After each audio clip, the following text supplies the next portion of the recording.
Okay, and dito naman tayo sa Monday, October 9, Dark and Light, Side of Life, episode 25. Ito, titignan natin dito kung at saan ba nanggaling yung mga problema natin, suliranin natin sa buhay, kamalasan sa buhay, di ba? At dito naman, makikita natin saan ba natin matatagpuan ang swerte, paano natin matagpuan ang swerte, kailan, di ba? May mga ganun eh. So, check natin. Kukuha tayo ng tigtatatlong baraha dyan.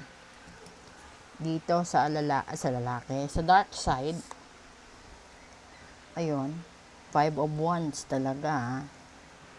Then, second, 9 of Cups, hala. And the third one, Judgment, lagot. Okay. So, dito, nagsimula ang lahat ng kamalasan sa mga conflict mo sa buhay, sa mga nagawa mong gusot sa buhay. So, di ba? Totoo yan. Kung ano man yung mga itinanim mo noon, yun din yung aanihin mo. Kung nagtanim ka ng away,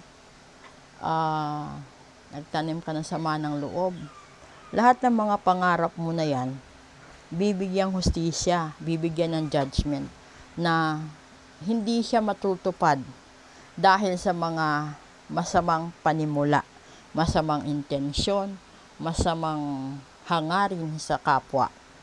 Lalong-lalo na kung ito ay tungkol sa mana, no? Ipapabarang mo para mawala at masolo mo, tungkol sa pera, tungkol sa agawan sa pag-ibig, agawan sa property, etc., negosyo, etc. Yung iba nga sa pag-aaral pa lang talaga nag-aaway na, di ba? So, yun yung mga isa sa mga dahilan, ilan sa mga dahilan na nagkakaroon ng away sa umpisa. Conflict, pataasan ng pride, ego, ganun. So, dito tignan natin, ano ba yung meron dito? Una, High Empress. Pangalawa, Magician, hala. And pangatlo, 3 of Pentacles. Okay, napakaganda sana. 'Di ba? Kung hindi ka nagsimula ng mga problema or gusot sa buhay mo, sana, no, naging matalino ka, mapagmatsyag ka, mapag-alaga ka, maingat, at siguro, no, kung naging tuwid sa pag-iisip ikaw, lahat ng hinihiling mo ibibigay. At hindi ka mahihirapan dito kasi makikipag-collaborate lang sa'yo yung universe eh.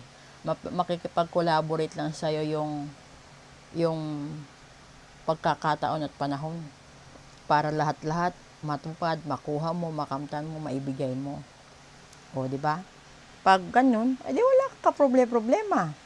Ang problema mo, dito kasi nagsimula ka sa gulo, nagtapos ka sa karma. Dito naman, kung nagsimula ka sa sakripisyo, hanggang sa matutunan mo ang lahat ng manifestation mo, matutupad. O, di ba? Wala kang kaproblema. Kaso nga lang sa atin na tao, yung iba hindi kontento sa buhay nila. Kaya nagkakaroon ng gusot, magkakaroon ng maraming problema. Sana, maging batayan ito sa inyong lahat na lahat talaga ng ginagawa natin, lahat ng consequences meron. Nakadepende sa inyo yan kung anong gagawin ninyo. Okay? So, kung paano nyo ito solusyonan, paano nyo ito harapin, no? Ayakapin yung sitwasyon.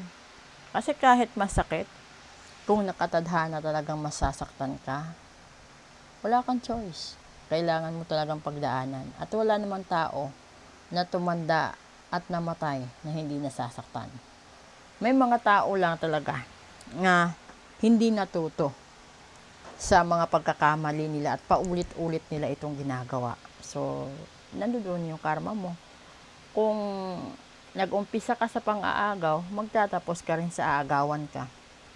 Kung nag-umpisa ka sa sugal, matatapos ka sa pagkalugi.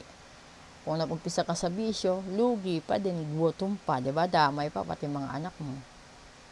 So, wala kang magagawa talaga dyan. So, sana natutunan nyo yung mga lessons natin dito sa Dark and Light Side of Life. Sa Tuesday, no? meron akong live alas 8 ng gabi. And then, sa Friday the 13th, meron din tayo. Okay? So, maraming salamat po talaga sa inyong lahat. Salamat sa suporta. Ay, support nyo na rin yung add to cart ko, yung yellow basket ko. Kasi yung mga revenues dyan, mapupunta sa street children, stray dogs, stray cats, etc. Pati sa senior citizen at saka sa mga matatandang walang makain sa kalsada. Okay? Bye!